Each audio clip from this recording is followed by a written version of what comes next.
Thank you, Suchita. And thank you so much, sir, for coming here. It's really an honor.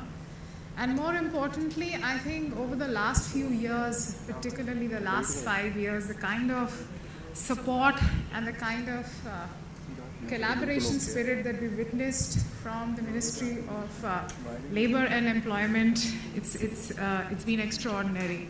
And it's extremely heartening to see this level of synergies between Indian Staffing Federation and the Ministry of Labor. So let me just, given that we're talking about employment and we're talking about employment in the age of productivity, let me just step back. Of late, every other day in some forum or the other, we are asked about this question. And I'm sure all of you are familiar with it, and I'm sure even Sir is inundated with the same question, that what's going on in India's job market? Is there a job crisis? So before one answers to that question or makes up and frames opinions about this particular, these questions, I think this needs to be responded to in layers and in parts. So the underlying question that's being asked and probably is not being articulated are the following. The first question that's being asked is that, are we creating formal jobs in this country? The second question which is being asked is, are we creating enough jobs in the country? Now, to answer the first question, that are we creating formal jobs in this country, let me just put in front of you a few statistics. Of course, when it comes to data, it's a little challenging in India right now because there are various sources of data which claim their own share of authenticity. But let me go by a source which I thought is real time and we should effortlessly rely on. Recently, there has been 3 sets of data released. EPFO has published data from September onwards. And that too, it's data which has been fragmented age-wise about the number of new account holders that's been registered by EPFO. ESIC has published similar data. NPS has published similar kind of data. Now, first and foremost, a huge applause to the 3 institutions which came up with the data of that sort, because honestly, I haven't seen anything which is just dated 6 months old being presented for us for public consumption. And if I were to rely on that data, it suggests that over the course of the last 1 year, an estimated 6 million jobs have been created in the formal sector. Of course, there has been substantial critique about that data, that the people could have multiple numbers, multiple UN numbers, and various layers. There have been people who've questioned the authenticity of their data and how it's been published. But let me draw your attention to 2 facets, and I have spent ample time studying that data, especially the EPFO data.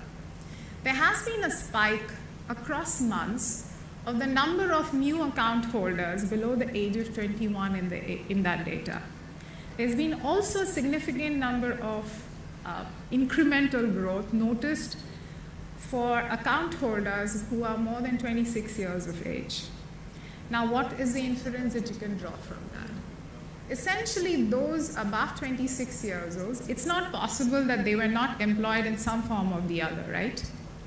They were probably in some form of employment, but in the informal sector.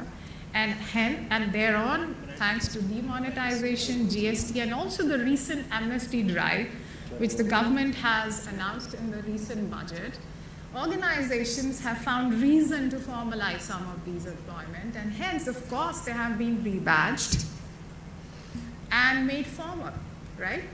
And those below 21 years of age, one can safely assume that these are, majority of them at least, are new job seekers in the market.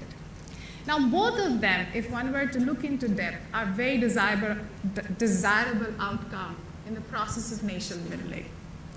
Because informal job honestly denies workers the basic dignity of work. They do not have the basic entitlement under the wages, minimum wages, social security, and I think the list can go on. And hence, even if some people from the 90% of the workforce who are in the informal sector, for whatever recent drives have happened, are moving to the formal play, it is a desirable outcome. And if we have increasingly, there is a trend of new job seekers getting added, again, it's a great move. Now coming to the second question, are we creating enough jobs in India? Well, there are various numbers out there in terms of the number of people getting added to the workforce every year. Some suggest that there are about 1 million people getting added to the workforce. That puts the figure around 12 million. Some people say that maybe that's a little optimistic. The figure could be not more than 10 million. Whichever way you look at it, there are about 10 to 12 million people getting added to the workforce every year. We also have an unemployment rate which is wavering around, again, various statistics ranging from 3.74% to 5% are available out there in public domain. If I were to look at the backlog that exists, the question that's ahead of us is India needs to create at least 12 million formal jobs a year, right? Additional jobs. So if I compare 6 million with the top 12 million formal jobs that we need to create, the answer to that question is very simple. Yes, we are not creating enough number of jobs. But I think it's no joke. Let's accept it, right? I don't think there's any country developing out there in the world which has actually made, have figured out the formula to create 12 million jobs. But having said that, it's not really an impossible thing to achieve. But before we look at creating jobs in this country, formal jobs, not any job, we have to figure out, is India capable of creating, does India have enough number of formal employers, right? I'll just share some numbers with you. There are about 63 million enterprises in this country. And if I were to go by the recent GST drive, there are about 9 to 10 million enterprises who have gotten registered, which means there's a huge gap between the 63 million and the 10 million that we brought under the GST coverage. At any point of time, in any website, I can see Indeed here also as one of our sponsors, I'm giving you an example of Naukri. At any given point of time, there are about 45,000 companies posting jobs on Naukri, and I believe there are about 15,000 companies who do so on a regular basis. There are about 18,000 companies in this country which has an overall capital outlay of about 10 crores and above. Now, if that's the number, how will we achieve 12 million jobs if we have so few formal employers?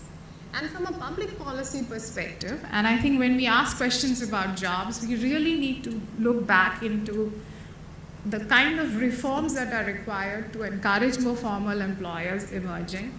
We have to make in India smart cities, efficiencies in logistics, efficiencies in infrastructure a priority to make everything else happen.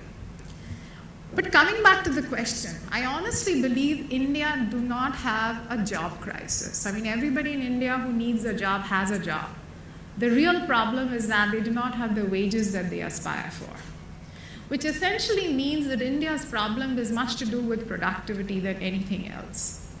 In general, India as a country, whether you name agriculture, whether you take manufacturing, we suffer from extreme acute levels of poor productivity. And that, of course, means that it has impacts on wages. It means that it kind of impacts our competitiveness from a global perspective.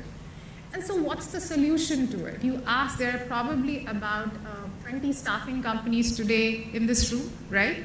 At least, if not more. Now, you ask each one of them, and do you have a challenge in terms of number of open positions that you have from your customers? I'm asking you this question. Do you have a challenge in number of openings that you have from customers? The challenge that you have right now is the availability of skills to fit into those requirements.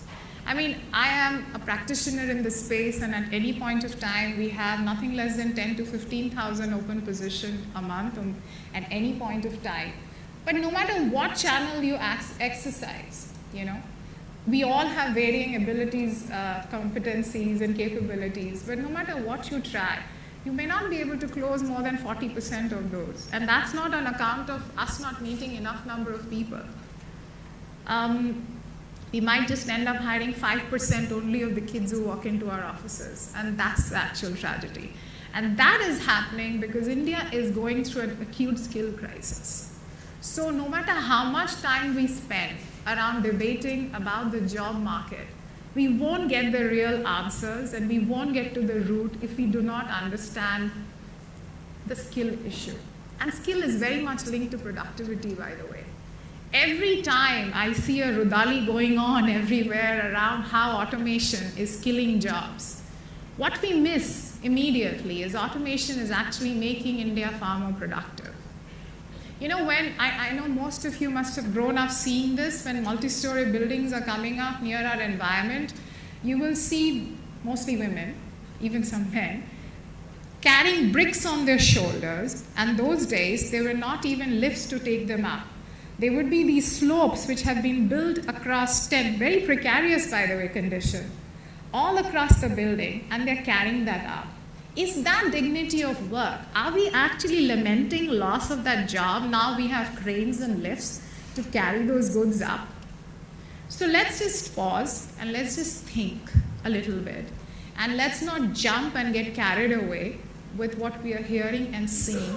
And let's make an extremely qualified and well-informed decision around what really the problem is today. So on that note, I welcome you to today's conference. We have picked few sectors. If we had the luxury, we would have picked 15 sectors which we believe are the most lucrative from the perspective of their potential to create more jobs. But for paucity of time, we're going to restrict our discussion today to 3 sectors which Suchita just now shared with you. And let's have an interactive, invigorating, informative debate around what needs to be done, what are the challenges in these sectors, and what we can do to actually maximize the potential and opportunity that exists. Thank you so much, and thank you again for being here.